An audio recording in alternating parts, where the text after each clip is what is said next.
Deviant behaviour. സോഷ്യോളജിയിലെ അഥവാ സാമൂഹിക ശാസ്ത്രത്തിലെ ഏറ്റവും പ്രധാനമെന്ന് കരുതുന്ന ഒരു വിഷയമാണ് ഡീവിയന്റ് ബിഹേവിയർ എന്നത്. സമൂഹത്തിന്റെ നിയമങ്ങളും അഥവാ സാമൂഹിക മാനദണ്ഡങ്ങളും സമൂഹത്തിന്റെ രീതികളും അനുസരിക്കാതെ അതിൽ നിന്ന് മാറിപ്പോകുന്ന ആ വ്യക്തികളെയാണ് അല്ലെങ്കിൽ വ്യക്തികളുടെ സ്വഭാവത്തിനെയാണ് ഡീവിയന്റ് ബിഹേവിയർ അഥവാ വ്യതിചലിക്കുന്ന സ്വഭാവം എന്ന് പറയുന്നത്. ഇതിന്റെ കാരണങ്ങൾ എന്തൊക്കെയായിരിക്കും? തീർച്ചയായിട്ടും ഫാമിലി ബാക്ക്ഗ്രൗണ്ട് ഒരു കാരണമാണ്. 2, അവരുടെ സാമൂഹിക പശ്ചാത്തലം മറ്റൊന്നാണ്. 3, ഗവൺമെന്റിന്റെ പല രീതികളും ഒരു കാരണമാണ്.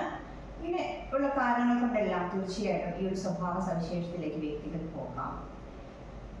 ഈ ഒരു സ്വഭാവത്തിന്റെ മറ്റൊരു പ്രത്യേകത എന്ന് പറയുന്നത് ചെറിയ ചെറിയ കുറ്റകൃത്യങ്ങൾ മുതൽ, അതായത് മോഷണം മുതൽ വലിയ കൊലപാതകങ്ങൾ വരെ ഈ ഒരു സ്വഭാവത്തിൽ പെടുന്നവയാണ്.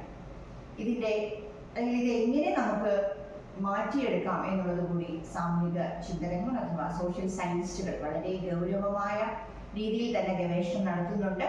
അതിന് ആദ്യം വേണ്ടത് സാമൂഹിക അവബോധം തന്നെയാണ്. മറ്റൊന്ന്, ഇത് തുടങ്ങുന്ന അല്ലെങ്കിൽ ഈ ഒരു സ്വഭാവം നമ്മൾ ആദ്യമേ പറഞ്ഞു, ഈ സ്വഭാവത്തിന്റെ കാരണങ്ങളിൽ ആദ്യമേ പറഞ്ഞത് ഫാമിലി ബാക്ക്ഗ്രൗണ്ട് തന്നെയാണ്. അപ്പൊ കുട്ടികൾക്ക് ആദ്യമേ തന്നെ ഒരു സോഷ്യൽ ബാക്ക്ഗ്രൗണ്ട് അല്ലെങ്കിൽ സാമൂഹിക നിയമങ്ങളെ കുറിച്ചും അല്ലെങ്കിൽ സമൂഹത്തിൽ എങ്ങനെ ജീവിക്കണം എന്നതിനെ കുറിച്ചെല്ലാം വീട്ടിൽ നിന്ന് തന്നെ, കുടുംബങ്ങളിൽ നിന്ന് തന്നെ കുട്ടികൾക്ക് അതിനുള്ള പരിശീലനം നൽകുക എന്നുള്ളത് ഏറ്റവും പ്രധാനപ്പെട്ട കാര്യമാണ്.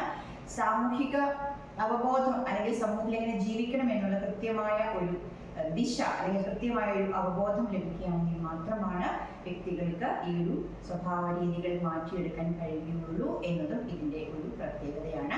സോഷ്യൽ ഡീവിയൻസ് എന്നത് ഇന്നത്തെ സമൂഹത്തിൽ, പ്രത്യേകിച്ച് ഈ ഒരു സമീപകാലത്ത് വളരെയധികം പ്രാധാന്യമർഹിക്കുന്ന ഒരു വിഷയം തന്നെയാണ്.